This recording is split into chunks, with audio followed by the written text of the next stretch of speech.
Lepo pozdravljeni. V sevniški občini se je mudil predsednik države Danilo Türk. Med drugim se je seznanil s stanjem gospodarstva v občini in obiskal hidroelektrarno Blanca.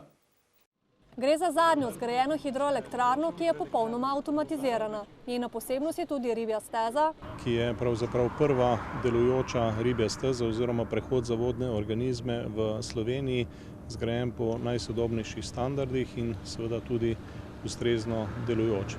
Izpostavili so tudi pomen celotne verige hidroelektrarn na spodnji Savi, ki je potrebna predvsem za ustvarjanje zadostne akumulacije vode.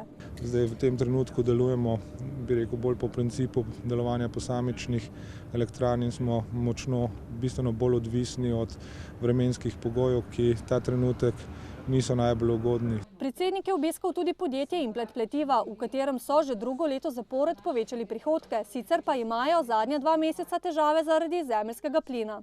Tu se je cena začela gibati popolnoma nerealno glede na napovedi in že kar v prvih 2 mesecih nam je zelo poslabšal rezultat in v bistvu zaradi tega naš strošek energije že skoraj dosega 10% prihodka. Mislim, da je industrijski razvoj še vedno jedro vsega razvoja in da seveda v tem okviru je treba gledati tako na nove tehnologije, na nove vrste proizvodnje, kot tudi na prilagoditev nekaterih klasičnih industrij, ki jih imamo novim tržnim razmeram. Ob tem so predsednika opozorili tudi na nujnost prometne povezanosti, predvsem na pomen izgradnje 3. razvojne osi. Ki mora odgovoriti na vprašanje povezanosti Sevnice z avtocestnim križem, kajti ta odmaknjenost od avtocestnega križa je za Sevnico precejšen problem. 3. razvojno os od Celja do Šmarjeških Toplic umeščajo že od leta 2005. Velike težave na ta račun pa imajo predvsem tukajšnji gospodarstveniki. Predsednik države je sicer obiskal tudi dom Impolca in se seznanil z ostalimi projekti v občini. Na drugem posvetu o regionalnem razvoju Dolenjske, Bele krajine, Kočevsko-Ribniškega in Posavja v Podbrezniku so udeleženci poudarili nujnost vzpostavitve večjega čezmejnega sodelovanja. Kdaj bo nastala čezmejna regija odličnosti in kako uspešna bo, je odvisno od vodilnih predstavnikov gospodarstva, lokalnih skupnosti, visokošolskih zavodov in vseh, ki si prizadevajo za večjo konkurenčnost regije. Regionalni razvoj mora biti usklajen, regija mora nadaljevati pot k odličnosti, je poudarila direktorica razvojnega centra. Da nadaljuje pot k odličnosti, da nadaljuje k hitrejšemu tempu regionalizma in regionalnega razvoja, kar je seveda čezmejno sodelovanje in poudarjanje inovativnih pristopov, se pravi inovativnega sodelovanja, ena od tistih primerjalnih prednosti oziroma komparativnih, ki jih ta regija lahko izkoristi. Ta naša regija ustvarjalnosti je regija odličnosti, stoji tudi na razvoju kompetenc ljudi, znotraj katerih lahko vidimo zelo velik prispevek šolskega kot tudi tega visokošolskega prostora. Tako kot je recimo na Finskem, tako kot je na Norveškem, tako kot je v Ameriki, v Južni Koreji in tako, kjer je ogromno mehkih, odličnih univerz. To si mi želimo. In tle imamo vse pogoje. Mi ustvarjamo 40% celotnega družbenega dohodka v Sloveniji. Čezmejno sodelovanje je pomembno, je poudaril novomeški župan Alojzij Muhič, bistvena pa je tudi ustanovitev regij. V Bruslju vemo, da je Slovenija razdeljena na 2 regije, vzhodno in zahodno, medtem ko doma tega ne prepoznamo in mislim, da ravno mestne občine, kot je Novo mesto, potrebuje regijo, kajti proračun lokalne skupnosti ne zadostuje za pokrivanje vseh regijskih projektov. Za nadgradnjo čezmejnega sodelovanja, je izpostavila poslanka Renata Brunskole, je nujna čimprejšnja izvedba 3. razvojne osi. Mislim, da se bo dalo alocirati prihajajoča kohezijska sredstva v finančni perspektivi 2014 naprej prav za ta projekt. Ne le dobre prometne povezave, ampak tudi povezovanje akademske sfere in gospodarstva je nujno za izboljšanje čezmejnega sodelovanja, so poudarili udeleženci posveta. 128 delavcev Straškega Novolesa Plus, ki je septembra lani zaživel na ruševinah nekdanjega Novolesa, končuje delo v tem podjetju, vsaj za zdaj, saj proizvodnja prehaja v mirovanje. Zaposleni pa s 1. aprilom na zavod za zaposlovanje. Nadaljna usoda družbe bo znana po 25. maju, ko je napovedana dražba in se bo prodajala celota in ne zgolj posamezni stroj kot pred 2 mesecema. Pred dobrim mesecem so vse poslovne družabnike in zaposlene obvestili, da 31. marca prenehajo s proizvodnjo, pravi direktor Franci Vovko. Do dražb ali pa do nakupa ni prišlo v tistem času, kot smo planirali. Določene sanacije so nujno potrebne, da se izvršijo. Zato je sklep lastnikov, da se prekine proizvodnjo. Novoles Plus ne gre v stečaj, dodaja, ampak bo v mirovanju do 25. maja, ko je razpisana dražba, ki se je bosta udeležila tudi lastnika. Zdaj, kako bo na tej prvi dražbi, ali se zadeva že odkupila, ali se ne bo, ali bo potrebna še kakšna dražba, ne znam komentirati ta trenutek. Že zdaj pa je jasno, da je zaustavitev proizvodnje, če tudi morda le nekaj mesečna, udarec za občino Straža, ki ima 12% brezposelnost, pravi župan Alojz Knafel. Mi smo upali, da bo zdajšnji najemnik nadaljeval z proizvodnjo, vendar kot sam ugotavlja, brez vlaganj, brez lastništva ni rentabilne proizvodnje. Morda bo kompleks dobil končnega lastnika že na majski dražbi. Zdajšnja lastnika želite odkupiti celoto in nadaljevati sodobno proizvodnjo, pravi Vovko. Je pa možno, da se bodo pojavili tudi drugi interesenti.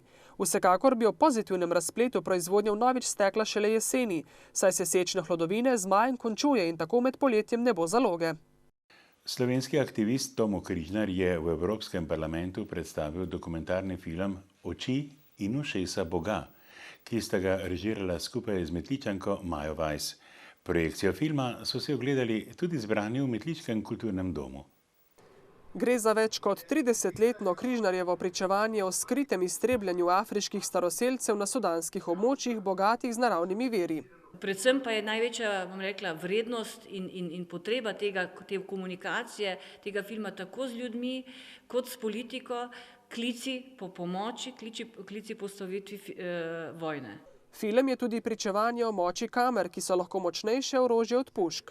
Tomo Križnar in Klemen Mihelič sta v minulih 3 letih na vojnih območjih Nubskih gora, ob Modrem Nilu in v Darfurju razdelila več kot 400 miniaturnih kamer, potrebujejo pa jih še več. Da bodo lahko ljudje na področjih, kjer ni organizacij, kjer ni novinarjev, kjer ni nobenih medijev, sami posneli trenutne razmere, grozote, ki jih doživljajo dnevno in svet obveščali o tem. Ravno s pomočjo opreme, ki sta jo Križnar in Mihelič nabavila z denarjem zbranim v Sloveniji in dostavila na vojna območja, posnetki grozot iz Sudana prihajajo v svet, v največje medijske hiše, do vlad in v parlamente.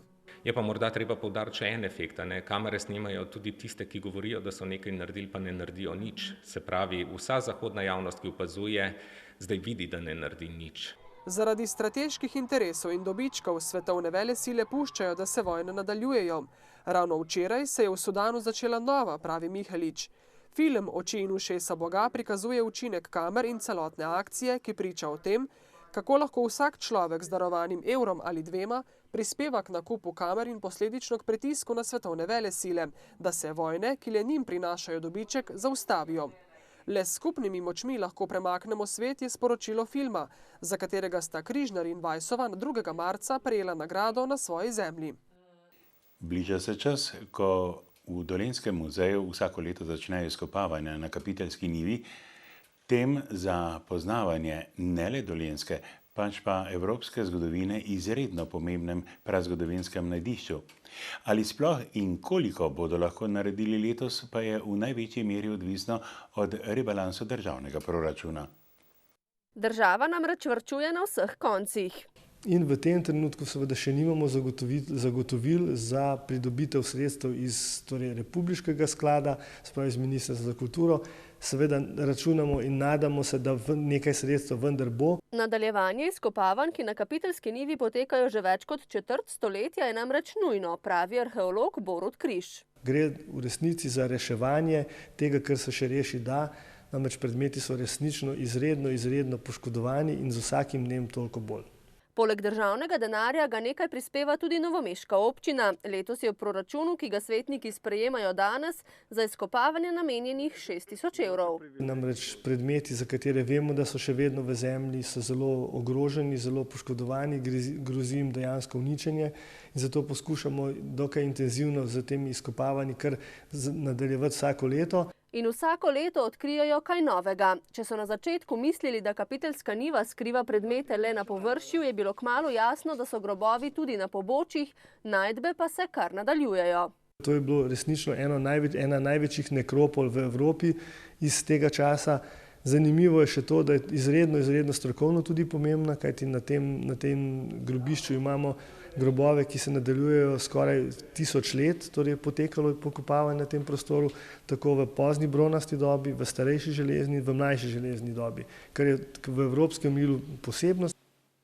Novomeška gimnazija letos praznuje 265-letnico ustanovitve, obeležitev častitljivega jubileja pa ni bila povsem klasična, ampak je to nalogo z muzikalom zadnjič izvedel kar gimnazijski pevski zbor.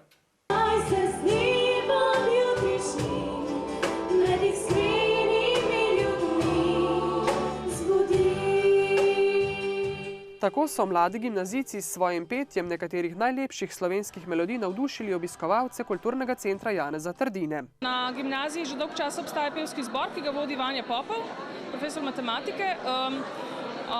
Zdaj pa zadnje leta, če lahko tako rečem, lani letos pa se nekako poskušamo v tem žanru, pa nekako je publiki kar všeč, mi pa tudi nekako uživamo. Mladina zelo rada poje, jaz mislim, da so nam za nocoj pripravili krasen program in ker smo zelo veliko govorili o zgodovini, namreč predtem smo imeli tudi otvoritev, torej voden ogled razstave po dokumentih iz zgodovine Novomeške gimnazije, smo želeli to združiti pa s sedanjimi gimnazijci. Bogato zgodovino Novomeške gimnazije so obeležili tudi s stalno razstavo dokumentov iz njene zgodovine.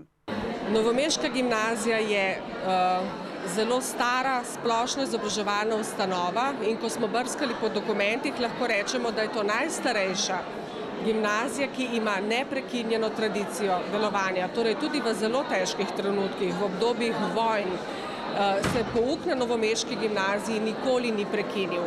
V vsem tem obdobju pa sta bili osnovni poslanstvi in na prvem mestu vedno vzgoja in izobraževanje, dodaja Petakovičeva. Na prvem humanitarnem teku, ki ga je v vojašnici Cerklje ob Krki v sodelovanju s športno-humanitarnim društvom Ustrajaj Never Give Up pripravila Brigada zračne obrambe in letalstva, je sodelovalo približno 600 ljudi. Zbrali so nekaj več kot 3000 evrov. Tek ni bil tekmovalne narave, za udeležbo na njem pa je vsak posameznik prispeval po svojih zmožnostih. Današnjega teka so udeležili pripadniki in pripadnice Slovenske vojske iz različnih enot, nekaj pa tudi iz civilnega okolja tukaj z Posavja, pripadnikov, civilistov. Trasa je bila dolga, torej imeli smo eno traso 10 km, okoli vojašnice in pa ena notranja trasa 4 km. Vleklo se je kar nekaj časa, pista pristajana pa če ravne zadeva. Je pa res lepo, ker ni hribov pa dolin. Če bi bilo to že prej, bi se že prej udeležili. Že med tednom, posebej pa to fajn, ker še v roku službe, pa da je skupina velika, Polovico denarja bodo namenili 25-letnemu vojaku, ki ga je nesreča med opravljanjem službenih obveznosti prikovala na invalidski voziček. Drugo polovico denarja pa 7-letniku z najtežjo obliko mišične distrofije. Niso tukaj samo sredstva, ki bodo namenjena tem dvema, ampak dejansko je to, da pokažemo, da smo močni, da smo skupaj močni, da zmoremo vse, da ima Slovenska vojska velik srce in konec koncev, da ima Slovenija velik srce. Glede na današnji odziv sicer v brigadi razmišljajo, da bi prihodnje leto tek razširili in ga pripravili v sodelovanju z lokalno skupnostjo.